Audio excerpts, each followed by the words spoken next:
یہ منظر ایک شاپنگ مال کا ہے جہاں پر وہ ڈھیٹ بنا آگے کو چلتا جا رہا تھا اور وہ اس کے پیچھے دوڑتی ہوئی چلائے جا رہی تھی، تمہارے بچے کی ماں بننے والی ہوں میں اور تم مجھے اگنور پہ اگنور کر رہے ہو۔ مجھے کچھ نہیں پتا، تم ابھی کے ابھی چلو اور مجھ سے نکاح کرو گے، اس بچے کو اپنا نام دو گے، 1 مہینہ ہونے والا ہے، تم مجھے آج کل کا لالا لگا رہے ہو بس۔ سیڑھیاں اترتے ہوئے وہ رکا، گردن موڑ کر اپنا رخ اس کی جانب کیا۔ کومل، میں تمہیں کتنی بار کہوں، میں تم سے شادی فی الحال کے لیے نہیں کر سکتا، تم سے میں نے کوئی بات نہیں چھپائی ہوئی، میں تمہیں کوئی دھوکہ نہیں دے رہا، الٹا تم مجھے ٹینشن دے رہی ہو۔ پریگننسی کی رپورٹ گرا کر آ گئی جاہل لڑکی، اگر کسی کے ہاتھ لگی تو میرا پورا کریئر تباہ ہو سکتا ہے۔ وہ بدلے میں زیادہ غصے سے چلایا۔ کومل ایک پل کے لیے سہم گئی۔ تم بات کو گھماؤ مت، رپورٹس کا گر جانا مسئلہ نہیں ہے، مسئلہ یہ ہے کہ تم ہمارے بچے کو ہمارا نام ہی نہیں دینا چاہتے۔ سامنے کھڑے شخص کا غصے سے برا حال ہو رہا تھا۔ کومل کے پیٹ میں اس کا بچہ تھا، وہ بھی ناجائز۔ وہ کب سے اسے شادی کے لارے لگا رہا تھا۔ تقریباً 1 ماہ ہو گیا تھا کومل کو اس کے آگے پیچھے گھومتے۔ سانسیں حلق سے نکالتے اس نے خود کو ریلیکس کرنا چاہا۔ کومل، تم جاؤ، ہم آج رات نکاح کریں گے۔ آواز میں خوب روکھا پن تھا۔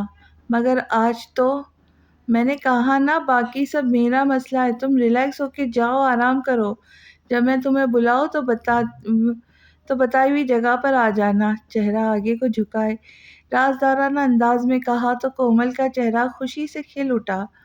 فائنلی وہ اب اس سے نکاح کریں گی اور اپنی خود کی اب ایک فیملی بنائیں گی، وہ کیف کی جائیداد پر راج کریں گی اور آخر اس کا رانی بننے کا خواب پورا ہو جائے گا۔ پوری سون حویلی کی وہ اکلوتی بہو بنے گی کومل، اور وقت آنے پر وہ حوریہ کو بھی اپنے راستے سے ہٹا دیں گی۔ یہ اس کی سوچ تھی۔ لو یو سو مچ میری جان، مجھے پتا تھا تم اس بار میری بات مان جاؤ گے، آخر محبت بھی تو اتنی ہی کرتے ہو نا۔ چلو میں اب چلتی ہوں، دلہن بننے کے لیے ریڈی بھی تو ہونا ہے نا۔ چہکتے انداز میں کہتی وہ سیڑھیوں سے نیچے اتر گئی۔ اس نے پینٹ کی جیب سے موبائل نکال کر ایک میسج ٹائپ کیا، پھر موبائل واپس جیب میں رکھ دیا۔ بد کردار لڑکی کو لگتا ہے میں اس سے شادی کروں گا، اس جیسی لڑکیاں بس 1-2 راتوں کے لیے ہوتی ہے، پوری زندگی گزارنے کے لیے نہیں۔ گردن کو جھٹکا دیتے اس نے لاپرواہی سے کہا۔ میرج کلب کو فلاور اور لائٹننگ سے جگمگ چمکایا گیا تھا۔ مہمانوں کی آمد جاری تھی۔ یہ شام بلیک 3 پیس سوٹ میں ملبوس وقفے وقفے سے ٹائی کی نوٹ ڈھیلی کر رہا تھا۔ شائستہ بیگم سلک کی ساڑی میں چلتی ہوئی اسی جانب آ رہی تھی۔ یہ شام تم اپنی ہونے والی بھابھی کو پارلر سے تو لے آؤ، میں نہیں چاہتی کہ وہ کسی ڈرائیور کے ساتھ یہاں آئے، شائستہ بیگم پرتکلف ہو کر کہہ رہی تھی۔ وہ اس بات میں سر ہلاتا پارکنگ ایریا میں آ گیا۔ مجھے تو یہ بات سمجھ نہیں آ رہی کہ آخر منگنی پہ میرون کلر کا ڈریس کون دلواتا ہے۔ حوریہ پہ یہ خود کو آئینے میں دیکھتے ہوئے کہہ رہی تھی۔ میرون کلر کے لانگ فراک میں وہ مکمل دلہن کے روپ میں تھی۔ ویسے تو وہ اپنی مرضی کے مطابق ہی ڈریسنگ کرتی ہے، مگر جویریہ بیگم کی منت سماجت کے بعد اس نے یہ لباس پہن لیا، لیکن وہ خود کو بالکل بھی پیاری نہیں لگ رہی تھی، مگر یاد رہے صرف خود کو۔ ویسے حوریہ، تم مانو یا مانو، لگ تو قیامت رہی ہو۔ یار مجھے تو یہ لگتا ہے کہ آپ کی جناب منگنی کینسل کر کے شادی ہی نہ کر لے ڈائریکٹ۔ بکواس بند کرو یار، جب حسرت مر چکی ہو تو ہار سنگار معنی نہیں رکھتا، قبر کو جتنا مرضی سجا لو، اس میں پڑا وجود رہے گا تو مردہ ہی۔ اقرا اور سارا جو کب سے اسے کیف کے نانگ پر تنگ کر رہی تھی چپ ہو گئی۔ سارا تو اچھی طرح جانتی تھی کہ حوریہ کی محبت کون ہے اور کس حد تک ہے۔ گاڑی کے ہارن کی آواز آئی تو گارڈ نے آ کر اطلاع دی کہ حوریہ کو لینے آئے ہیں۔ سارا جو اسے تھامنے لگی تھی، حوریہ نے اسے وہیں روک دیا۔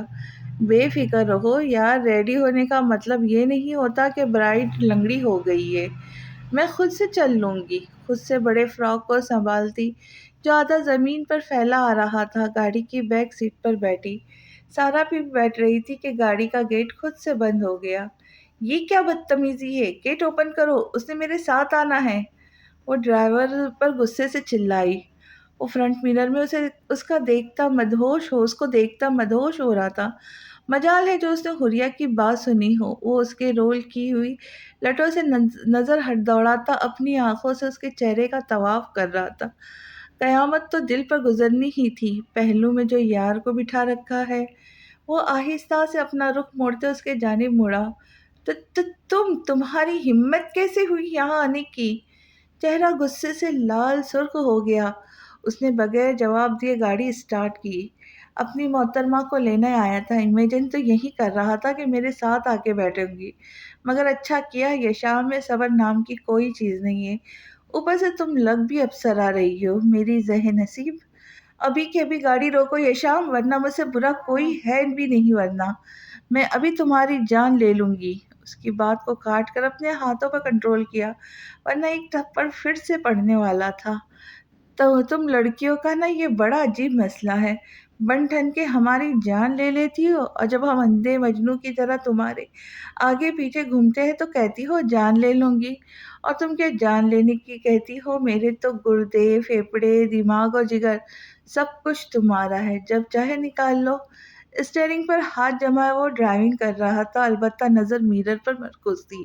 یہ شام پلیز گاڑی روک دو، مجھ میں آج بالکل بھی ہمت نہیں ہے تم سے لڑنے کی۔ چہرہ آگے کو جھکا اس نے التجائیہ لہجے میں کہا، اتنا نرم لہجہ شاید نہیں، یقیناً پہلی ہی بار تھا۔ ماشاء اللہ میری جان، اتنے پیار سے میرا نام لوں گی تو مجھے کمزور کی جان پر بنائے گی۔ بس تھوڑی دیر صبر کر لو، میں کون سا تمہیں کڈنیپ کر کے لے جا رہا ہوں، تمہیں تمہاری منزل پر ہی چھوڑوں گا۔ حوریہ چند لمحے اس کی پشت کو گھورتی رہی، پھر یہ سوچ کر ریلیکس ہو گئی کہ وہ اسے ہال میں ہی لے کر جا رہا ہے۔ سفر لمبا تھا یا وہ ایک ایک لمحے کو محسوس کر رہا تھا، اندازہ نہ ہو سکا۔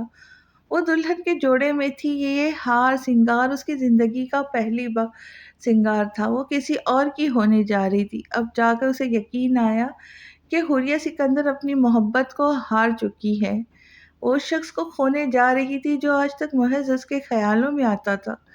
لوگ کہتے ہیں کہ محبت وغیرہ کچھ نہیں ہوتی، سب اٹریکشن ہوتی ہے۔ اگر یہ بات ہے تو دنیا کا سب سے بڑا بارودی سلاح اٹریکشن ہی ہے، جو انسان کی روح تک کو فنا کر سکتا ہے۔ باہوں میں پہنے لال چوڑیوں سے مزید مہرون کنگن کو چھیڑتے ہوئے نہ جانے کون سے سر بنا رہی تھی۔ ڈارک ایگل کو اپنے ذہن سے جھٹکنے کی ایک ناکام کوشش۔ کیا تم آرام کر کے بیٹھ نہیں سکتی محترمہ؟ تمہاری ان چوڑیوں کا شور میرے دل کی ہر ایک تار کو چھیڑ رہا ہے۔ یہ شام کی آواز پر اس کے ہاتھوں کی حرکت رکی۔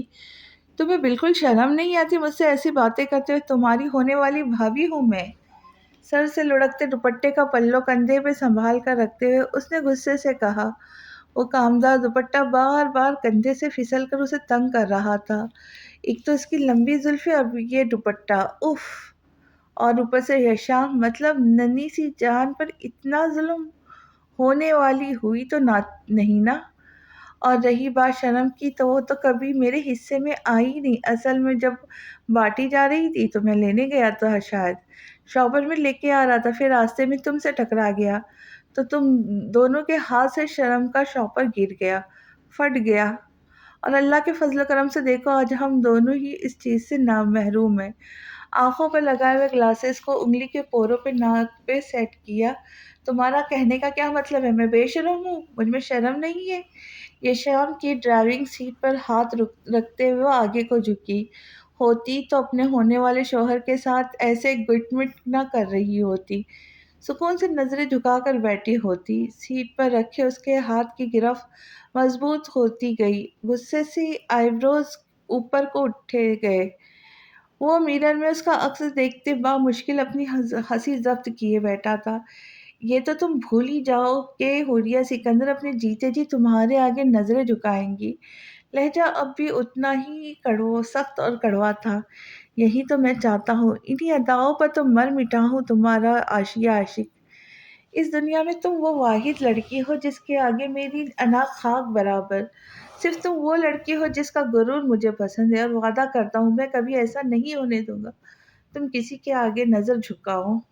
ویسے تو تم اتنی پیاری ہو نہیں جتنی میری دلہن بن کر لگ رہی ہو۔ وہ اس کے محبت سے بھرپور کلام تھا جسے کہنے کے بعد اس نے گردن کا رخ موڑ کر اپنے لب اس کے ہاتھ پہ رکھ دیے۔ حوریا نے جھٹکے سے ہاتھ پیچھے کیا، دل میں موجود ہر ایک جذبات میں اتھل مچ گئی۔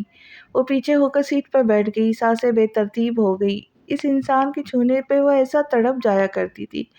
ریلیکس میری جان، اپنی چیزوں سے کیسا گھبرانا، اور میں تو خود تم سے ڈرتا ہوں، تو یہ ہاتھوں میں اتنی کپکپاہٹ کیوں؟ حوریا نے دونوں ہاتھوں کی انگلیوں کو ایک دوسرے میں دبوچ دیا۔ بکواس بند کرو، تم پہلے ہی 10 من کے لمبے چوڑے فراک میں مجھے سانس نہیں آ رہی ہے، اوپر سے میرا دماغ چاٹنے کے لیے گھر والوں نے تمہیں بھیج دیا۔ ایک بار ہال میں چلو، تم انکل سے شکایت کرتی ہوں تمہاری۔ ہاتھ کے ہاتھ اس نے عثمان صاحب کے نام کی دھمکی بھی دے دی۔ گاڑی میں اس کا کہا گونج پڑا۔ وہ بہت خوش تھا، بہت زیادہ۔ میں نے آج تک اپنے باپ سے تھپڑ نہیں کھایا، تم سے کتنے کھائے، اب تو خیر گنتی بھی نہیں یاد۔ تو میری جان، یہیں سے اندازہ لگا لو میں کسی سے ڈرتا ہوں، تم سے، یہ تمہارے یا تمہارے سسر صاحب سے۔ حوریا نے پھر کوئی جواب ہی نہیں دیا۔ اس سے بحث کرنا مطلب دیوار میں سر مارنا۔ وہ کار کی پشت سے ٹیک لگائے آنکھ موند گئی۔ کاش کہ یہ اتنی ہی معصوم ہوتی جتنے سوتے ہوئے لگتی ہے۔ میرر میں اس کا عکس کو دیکھ کر اس نے حسرت سے کہا، یہ سفر ان کی زندگی کا کتنا حسین ہے، یہ صرف وہی جانتا تھا۔ حسان صاحب پلیز کچھ کرے، اتنی دیر ہو گئی اور ابھی تک نہیں آئی۔ لوگ طرح طرح کی باتیں کر رہے، میرا تو ٹینشن کے مارے برا حال ہو رہا ہے۔ جویریہ بیگم ہاتھوں کو آپس میں مسلتے خوب پریشانی کے عالم میں تھی۔ 2 گھنٹے ہونے والے تھے ہال میں سب کو حوریا کا انتظار کرتے ہوئے۔ سب لوگ حوریا اور یشام کا نمبر ڈائل کر کے تھک چکے تھے، مگر نمبر سوئچ آف جا رہا تھا۔ بھابھی کہاں رہ گئی ہے حوریا؟ اتنا لیٹ بھی کوئی ہوتا ہے بھلا؟ اور اس کی وہ چمچی سہیلیاں کہاں ہیں جن کے ساتھ وہ تن فن کرتے ہوئے گئی تھی؟ کوئی کام اس لڑکی کے توجہ کے ساتھ نہیں ہوتا۔ میں کہنا تو نہیں چاہتی، مگر لوگوں کی باتیں تو سنو۔ اللہ اللہ، میرا تو دل بھی پھٹ رہا ہے، اگر وہ نہ آئی تو۔ فضیلت پھوپھو بالوں کی لٹوں کو کان کے پیچھے اڑاتے اتنی آواز میں کہہ رہی تھی کہ جن لوگوں کو پتہ نہیں تھا ان کو بھی لگ گیا کہ حوریا 3 گھنٹوں سے گئی ہے، ابھی تک اس کا کوئی پتہ نہیں۔ تم چپ رہو فضیلت، آتی ہوں گی۔ برائڈ ہے وہ، پارلر والی سست ہوں گی تو اس میں ہماری بچی کا کیا قصور ہے نا بھابھی؟ فرزانہ پھوپھو نے آگے بڑھتے اپنی طرف سے تسلی دینا چاہی، جو کہ تھی نہیں۔ جویریہ بیگم جذبات میں سر ہلاتی دوبارہ سے سارا کا نمبر ڈائل کرنے لگی۔ 5 سے 10 منٹ گزرے جب سارا ہال میں انٹر ہوتی دکھائی دی۔ اقرا بھی اس کے ہمراہ تھی۔ شائستہ بیگم اور جویریہ بیگم کے ساتھ کچھ اور لوگ دوڑ کر ان دونوں کے پاس پہنچے اور سوالات کی بارش کر دی۔ آنٹی، وہ تو کافی ٹائم پہلے ہی ڈرائیور کے ساتھ آ چکی ہے۔ ہماری گاڑی راستے میں خراب ہو گئی تھی، اس لیے ہم زیادہ لیٹ ہو گئے۔ کیا وہ ابھی تک نہیں پہنچی؟ ارد گرد نظر دوڑاتے سارا خود بھی حیران رہ گئی۔ اس کی پریشانی کی وجہ محض اتنی تھی کہ وہ نہیں جانتی تھی اس کا ڈرائیور کوئی اور نہیں بلکہ یشام ہے۔ اگر پتہ ہوتا تو خوشی کے مارے اس کا برا حال ہو جانا تھا۔ پولیس کو فون کرواؤ آپا، اب ہم مزید انتظار نہیں کر سکتے، خدا نخواستہ کچھ ایسا ویسا ہو گیا تو۔ فضیلت نے فرزانہ پھوپھو کو مخاطب کیا اور پھر اس کے ساتھ ساتھ کئی عورتوں کے اپنے اپنے مشورے شروع ہو گئے۔ نہیں جویریہ بیگم سون حویلی کی بہو بننے جا رہی تھی، ہم یہ ہرگز نہیں چاہیں گے کہ حوریا کی اطلاع پولیس تک جائے اور پھر پورے سوشل میڈیا پر۔ بالکل برداشت نہیں کروں گی کہ حوریا کی کسی نادانی کی وجہ سے میرے کیف کو بدنامی کا سامنا کرنا پڑے۔ پلو کو ہاتھ میں لٹکائے ان کے انداز اور لہجے مغرور تھا۔ حسان، سکندر اور جویریہ بیگم کو حد سے زیادہ برا تو تب لگا جب مگر وہ کچھ کرنے سے رہے۔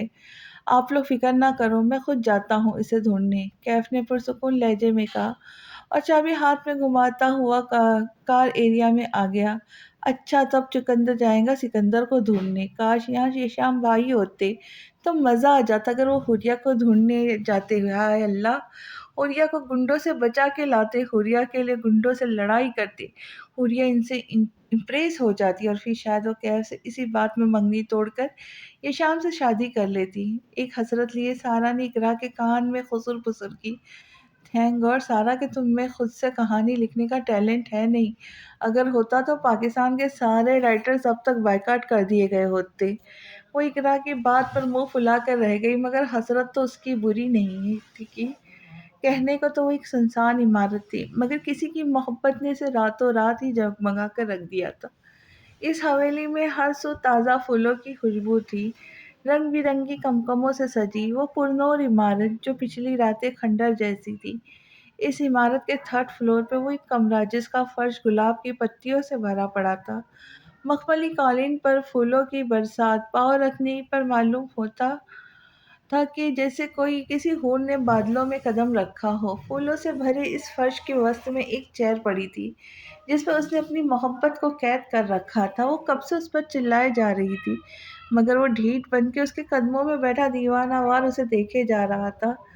میں آخری بار کہہ رہی ہوں شام، مجھے کھول دو، تم بالکل اچھا نہیں کر رہے۔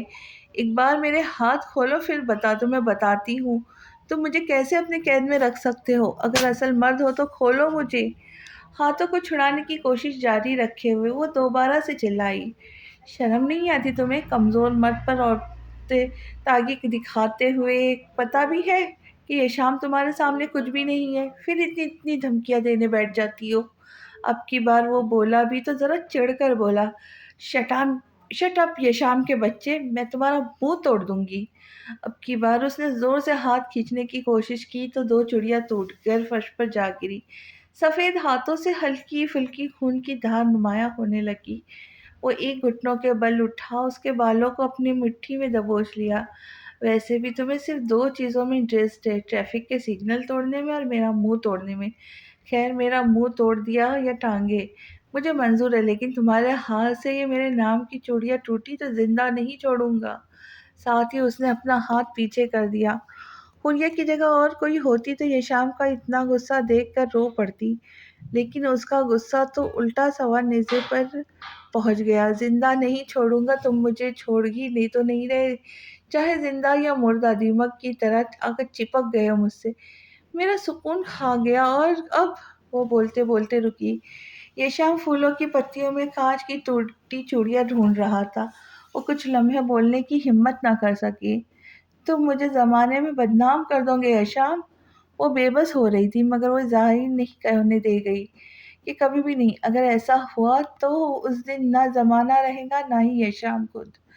تم کیوں اتنے بدگمان ہو مجھ سے؟ محبت کرتا ہوں یار، تم مجھے محبت میں آزما کیوں نہیں لیتی؟ اکٹھی کی ہوئی چوڑیوں کو سائڈ ٹیبل پہ رکھے وہ واپس اس کے پہلو میں آ کھڑا ہوا۔ تم مجھ سے محبت نہیں کر سکتے۔ کیوں نہیں کر سکتا؟ وہ پوچھنا نہیں چاہتا تھا، مگر پھر بھی تم میرا پاسٹ نہیں جانتے۔ وہ اسے پیار سے سمجھانے کی کوشش کر رہی تھی کہ شاید وہ اس لہجے میں سمجھ جائے، جتنا جانتا ہوں بہت ہے، مزید جاننے کی خواہش نہیں رکھتا۔ وہ پرسکون تھا ہمیشہ کی طرح۔ پاگل مت بنو، مرد کبھی بھی ایسی عورت کو قبول نہیں کر پاتا جس کی زندگی میں پہلے ہی کوئی اور مرد رہ چکا ہو۔ حریہ کی شرمندگی کے بعد سر جھک گیا۔ یہ شام کو لگا وہ اسے مایوس کر چکا ہے۔ وہ چیئر کے گرد گھوم کر اس کے سامنے بیٹھا۔ مجھے مرد بھی کہتی ہو اور یہ بات کہہ کے مرد کی توہین بھی کرتی ہو؟ میں نے کہا نا، تم مجھ سے جان مانگ کر مجھے آزما کیوں نہیں لیتی؟ ایک بار کہہ دو یہ شام، مجھے تمہاری سانسیں چاہیے۔ مجھے میری محبت کی قسم، مجھ پر اگلی سانس حرام ہوں گی۔ اور میری ذہن نصیب، اگر ایک تمہارا سر نہیں جھکنا چاہیے، چاہے آسمان ٹوٹے یا زمین سے انگارے نکلے۔ اگر تم بھول جاؤ تمہارے لیے اب میں کافی ہوں۔ اگر محبت یہ شام کر رہا ہے تو وہ کیا تھا جو ڈارک ایگل کے لیے محسوس کرتی تھی؟ وہ میری محبت ہے، میں اسے بھول نہیں سکتی۔ اگر وہ مجھے چھوڑ کر نہ جاتا، اگر وہ مجھ سے بے وفائی نہ کرتا، کاش وہ بھی کہتا اسے مجھ سے محبت ہے، تو میں مرتے دم تک اس کا انتظار کرتی۔ کھڑکیوں سے آتی ہوا بھی اسے سکون نہیں دے رہی تھی۔ مجبوری میں جب کوئی جدا ہوتا ہے ضروری نہیں کہ وہ بے وفا ہوتا ہے۔ کھڑکیوں پر لٹکتے پردے ہوا سے جھولے کھا رہے تھے۔ وہ چیئر پر ساکن رہ گئی۔ وہ یہ کیوں کہہ رہا تھا؟ اس نے بے وفائی نہیں کی، حریہ اس کی مجبوری تھی۔ اگر وہ اس پل تمہیں چھوڑ کر نہ جاتا تو کئی ہزار لوگ اپنے گھروں اور جانوں سے ہاتھ دھو بیٹھتے۔ کیا تم نہیں جانتی وہ سیکرٹ آرمی ایجنٹ تھا، اور آرمی ایجنٹ اپنے ساتھ لاکھوں کی زندگی لے کر گھومتا ہے۔ تم نے اسے بے وفا سمجھ لیا اور بولتا گیا، وہ بولتا گیا اور وہ ڈوبتی گئی۔ وہ کیسے اتنا کچھ جانتا تھا ڈارک ایگل کے بارے میں؟ تم کیسے جانتے ہو اس کے بارے میں؟ اور اگر اس کی مجبوری تھی تو کم از کم مجھ سے محبت کا اظہار تو کر کے جاتا۔ حوریہ یہ اب بھی ضد تھی۔ میں کر کے آیا تھا حوریہ، مگر تم سمجھی ہی نہیں۔ کھڑکیوں سے آتی ہوا جاری تھی، نہیں بلکہ سب کچھ ساکن ہو چکا تھا۔ اس کی سانسیں تھم سی گئی تھی۔ اس نے غور سے یشام کی آنکھیں دیکھی۔ یہ آنکھیں، اس کے وجود میں کپکپاہٹ ہونے لگی، آنکھیں ایک دم سے نم ہونے لگی۔ یہ سب کیا ہو رہا ہے؟ وہ یشام کے سامنے کمزور نہیں پڑ سکتی تھی، مگر اب جو اس کے سامنے بیٹھا تھا وہ ڈارک ایگل تھا، حوریہ کی پہلی محبت یا حسرت، جس کے ساتھ اس نے خواب دیکھے تھے۔ تم آج تک یہ سمجھتی آئی ہو کہ میں تمہارا دشمن ہوں۔ میں نے جان بوجھ کر تمہارے مقصد میں فیل کروایا ہے، جبکہ ایسا نہیں ہے۔ کیا تم نہیں جانتی کہ تمہارے ہونے والے پیپرز کے 2 دن بعد اس یونیورسٹی میں بم بلاسٹ ہوا تھا؟ میں تمہاری جان کی حفاظت کے لیے تھا، تم مجھے دشمن سمجھتی رہی۔ میں نے ایڈونچر کے طور پر کہا چلو جیسا ہو رہا ہے ہونے دو، اور قسم سے مجھے اس ایڈونچر میں بہت مزہ آیا۔ تمہیں یاد ہے وہ قلم جو میں آخری ملاقات میں تمہیں دے کر آیا تھا؟ تم نے اس پر ایک تحریر دیکھی ہوگی، اکو سیانگ۔ کبھی اس کا مطلب جاننے کی کوشش کی؟ حوریہ نے نفی میں گردن ہلا دی۔ تب اتنی بھی عقل نہیں تھی کہ انٹرنیٹ کے دور ہے، چلو گوگل سے ہی سرچ کر لیں۔ ان دونوں میں ایک مشن کے تحت انڈونیشیا گیا تھا۔ وہاں پر میں نے ایک زبان سیکھی جس میں ان 2 لفظوں کا مطلب ہے میں تم سے بے انتہا محبت کرتا ہوں۔ اس کا تو سانگ بھی ہے، تم میری ہو جاؤ گی نا، پھر میں تمہیں سناؤں گا۔ خوشی اس کے چہرے پہ ٹپک ٹپک کے بہہ رہی تھی۔ اتنے کوئی بدتمیز انسان ہو تم، محبت کا اظہار بھی تمیز سے نہیں کر سکتے۔ ویسے مجھے تمہارے روپ میں ڈارک ایگل سے محبت ہے، تم سے نہیں، آئی سمجھ؟ یہ شام کا کہکہا روم کی فضاؤں میں گونجا۔ تمیز سے پرپوز کرتا تو ایڈونچر کیسے انجوائے کرتا؟ خیر تمہیں ڈارک ایگل سے محبت ہے تو کوئی نہیں، خیر ہے، یہ شام کاظمی سے تو عشق ہوگا۔ اچھا اب میرے ہاتھ تو کھول دو، درد ہو رہا ہے۔ اس نے سسکی بھرتے کہا تو گھٹنوں کے بل بیٹھے اس کے گرد لپٹی رسیاں کھولنے لگا۔ جب دروازے پہ دستک ہوئی، پھر اگلے لمحے باسل نمودار ہوا۔ مطلب باسل بھی یشام کی پلاننگ میں شامل تھا۔ حوریہ بھی حیران ہو ہی رہی تھی کہ دروازے سے عثمان صاحب بھی انٹر ہوتے دکھائی دیے۔ حوریہ کبھی ان دونوں کو دیکھتی تو کبھی یشام کو۔ رسیاں کھولی جا رہی تھی، مطلب محترمہ مان چکی ہے یشام، یاد رہے ہم انہیں اپنی محبت ملی ہے تو دوسروں کو ان کی محبت سے ملوانا اب تم پہ فرض ہے۔ باسل کے کہنے پہ یشام نے گردن کا رخ موڑ کر اس کی جانب دیکھا اور لبوں پہ مسکراہٹ بکھری۔ ویسے تم اتنے برے بھی نہیں ہو، تمہارے بارے میں سوچا جا سکتا ہے کہ تمہیں اپنی شہزادی بہن دی جائے۔ کوئی نہیں جانتا تھا کہ یشام کے منہ سے نکلے ان الفاظوں نے باسل کے دل میں کتنی راحت پہنچائی ہے۔ یشام نکاح خواہ آ چکا ہے، باسل نے اطلاع دی تو اس کے ہونٹوں پہ پھر سے ایک گہرا تبسم بکھرا۔ اچھا آپ دونوں چلے، میں محترمہ کو لے کر آتا ہوں۔ اس نے ان دونوں کو چلنے کا اشارہ کیا۔ نہیں، میں ایسے تو بالکل بھی نہیں کروں گی تم سے، نہیں نکاح۔ باسل اور عثمان صاحب وہیں رک گئے۔ کیا وہ اب بھی نہیں ماننے والی تھی؟ اور کیسے کروں گی ذہ نصیب؟ اس کے لہجے میں ہچکچاہٹ در آئی۔ جب تک سارا نہیں آئیں گی میں نکاح کے لیے نہیں چلوں گی، ساتھ میں اقرا کو بھی لے آنا، وہ ضدی انداز میں کہتی اسی چیئر پہ ٹانگ چڑھا کر بیٹھ گئی۔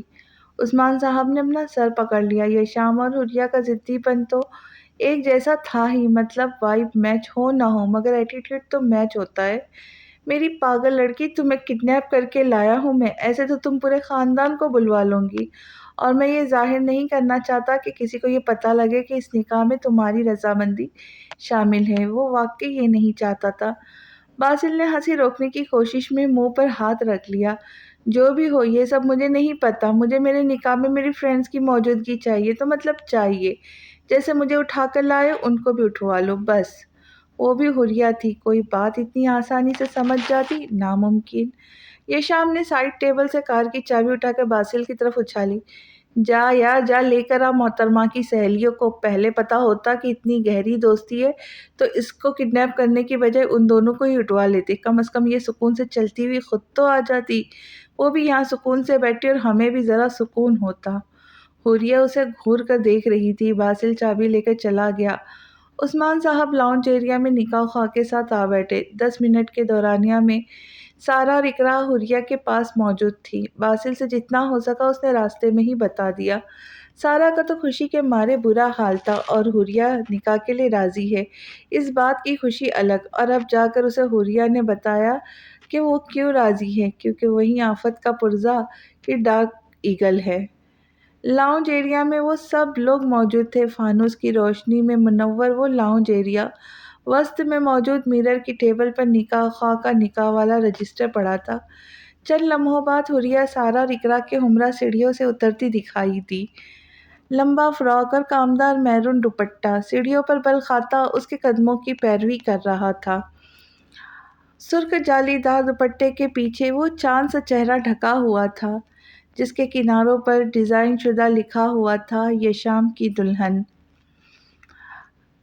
ٹک ٹک کی باندھے اس کی ہیل ٹک ٹک بندھی اس کی ہیل کی چاپ آہستہ آہستہ زیادہ ہو رہی تھی۔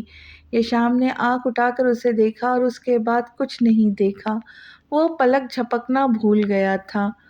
اب یہیں بیٹھے بیٹھے کیا رومانس کی ایسی کی تیسی کر رہے ہو؟ جاؤ اس کا ہاتھ پکڑ کر اس کو لے کے آؤ، باسل نے اسے بازو کی کوہنی مارتے ہوئے کہا۔ کنٹرول تو مجھ سے بھی نہیں ہو رہا یار، دل تو میرا بھی یہی کر رہا ہے کہ جا کر اس کا ہاتھ تھام لوں، مگر ڈر ہے کہ اس کا وہ نرم ہاتھ میرے گال پہ نہ لگ جائے۔ کہنے کو اس کا ہاتھ کمزور سا ہے، لیکن جب یہ میرے نرم و ملائم گال پر بجتا ہے نا تو 15 دنوں تک نشان نہیں جاتے اس کی انگلیوں کے۔ سب کچھ ٹھیک تو ٹھیک، لیکن یشام کا ڈر گھر بجا تھا۔ حوریہ کا کوئی بھروسہ نہیں تھا۔ باسل کو آنکھ ونک کرتے آخرکار وہ اپنی جگہ سے کھڑا ہو کر اس تک آیا، سیدھا ہاتھ آگے بڑھایا، مضبوط مردانہ ہاتھ کو اپنی طرف بڑھے دیکھ اس کے ہونٹوں پر مسکراہٹ بکھری۔ یہ دل نشیں مسکراہٹ پہلی مسکراہٹ تھی جو یشام کی موجودگی میں اس کے چہرے کو زیادہ منور کر رہی تھی۔ پھر اس کے مضبوط مردانہ ہاتھ میں وہ نازک ہاتھ آیا جس سے وہ کئی بار تھپڑ کھا چکا تھا۔ حوریہ نے اپنا نازک ہاتھ اس کے ہاتھ میں رکھا، یشام نے اسے مضبوطی سے تھام لیا، اور اس پل اسے لگا سارا جہاں اس نے اپنی مٹھی میں لے لیا ہے۔ وہ اس کا ہاتھ اپنے ہاتھ میں تھامے لاؤنج ایریا میں لے آیا۔ نکاح خواہ نے نکاح پڑھنا شروع کیا۔ دیکھو تو کتنے سکون سے وہ چپ چاپ بیٹھی ہے، میرا بس چلے تو اس کے ساتھ ساری زندگی نکاح ہی پڑھواتا رہوں، کم از کم سکون سے تو بیٹھی رہیں گی۔ حوریہ کو پرسکون سا بیٹھا دیکھ کر اس نے باسل کے کان میں سرگوشی کی، میں نے بے پناہ محبت اور آپ کی زندگی بھر کی کمائی کے حق مہر کے عوض حوریہ سکندر بنت حسان سکندر کے ساتھ آپ کا نکاح کرا دیا ہے، کیا آپ کو یہ نکاح قبول ہے؟ نکاح خواہ یشام سے مخاطب ہوا۔ ہاں نا، یہ بھی کوئی پوچھنے کی بات ہے؟ اس کی ایسے جواب پر باسل نے اس کے پاؤں پہ زور سے پاؤں مارا۔ سب کے ہونٹوں پہ مسکراہٹ در آئی۔ گدھے، قبول ہے بول، باسل نے کم آواز میں دانت پیستے کہا۔ اوہ سوری، قبول ہے قبول ہے قبول ہے، نکاح خواہ کے سنے بغیر اس نے خود سے ہی 3 بار بول دیا، حتیٰ کہ نکاح خواہ خود بھی ہنس پڑا۔ بالآخر یشام کی بے پناہ محبت کے عوض حوریہ سکندر کو اس کے نکاح میں دے دیا گیا۔ آج سے وہ حوریہ یشام کاظمی بن چکی تھی، ایک داستان مکمل ہو چکی تھی۔ عثمان صاحب کو خوشی تھی کہ یشام کی کہانی اس کی طرح ادھوری نہیں رہی تھی۔ دلہن کے جوڑے میں وہ اپسرا یشام کی ہو چکی تھی، اس کی اپنی زہ نصیب، اس کی حوریہ۔ رات کے 11 بجنے والے تھے جب یشام حوریہ کو ساتھ لے سکندر ولا پہنچا۔ وہ اسے ڈائریکٹ سون حویلی لے کے جانا چاہتا تھا، مگر حوریہ کی ضد کو ٹال نہ سکا۔ ان دونوں کے قدم ایک ساتھ سکندر ولا میں پڑے تو کوہرام مچ گیا۔ شائستہ بیگم اور کیف کو جب ان دونوں کے نکاح کی خبر ملی تو وہ زخمی شیر کی طرح پاگل ہونے لگی۔ مجھے تو پہلے سے ہی شک تھا، یہ لڑکی ہمیں بہت بڑا نقصان پہنچائیں گی۔ میرے بیٹے کی تو زندگی برباد کر دی، دھوکے باز لڑکی، ایک کو دیکھ دیکھ کر من بھر گیا تو دوسرے کو پٹا لیا۔ شائستہ بیگم انہی کے گھر کھڑے ہو کر ان کی بیٹی پہ الزام لگائے جا رہی تھی۔ حوریہ نے نظر اٹھا کر پہلو میں کھڑے یشام کو دیکھا، ہاتھ میں تھاما مضبوطی سے اس کا ہاتھ۔ یشام نے آنکھ کے اشارے سے اسے ریلیکس رہنے کے لیے کہا، حوریہ سے میں نے زبردستی کا نکاح کیا ہے، کسی کا باپ بھی مجھے نہیں روک سکتا تھا، حوریہ خود بھی نہیں۔ وہ ابھی کہہ ہی رہا تھا کہ حوریہ نے اپنے ناخن اس کی ہتھیلی میں اچھی طرح گھسا دیے۔ تمہاری ہمت کیسے ہوئی یہ کہنے کی، تم مجھ سے زبردستی نکاح کر سکتے ہو اور میں تمہیں روک بھی نہیں سکتی؟ وہ درد سے اس کی آہ بھر کر سسکی بھر کے رہ گیا۔ میری جنگلی بگلی، کہیں تو مجھے بہادر بننے دیا کرو، مانا تمہارے مقابلے میں کچھ نہیں، مگر دنیا میں میری بہت عزت ہے، کہیں تو مجھے اپنی عزت بنانے دو۔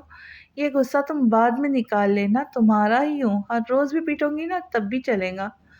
اس کے ہاتھ کو نرمی سے مسلتے اس نے نرم لہجے میں سرگوشی کی، پھر نظریں سامنے گھما کر اپنے بات جاری رکھی۔ اور رہی بات دھوکہ دینے کی، تو یہ تو میں بتاتا ہوں کہ دھوکے باز ہے کون۔ باسل کے اشارہ کر کے اس نے وہ رپورٹس منگوائی جو اسے کل سڑک سے ملی تھی۔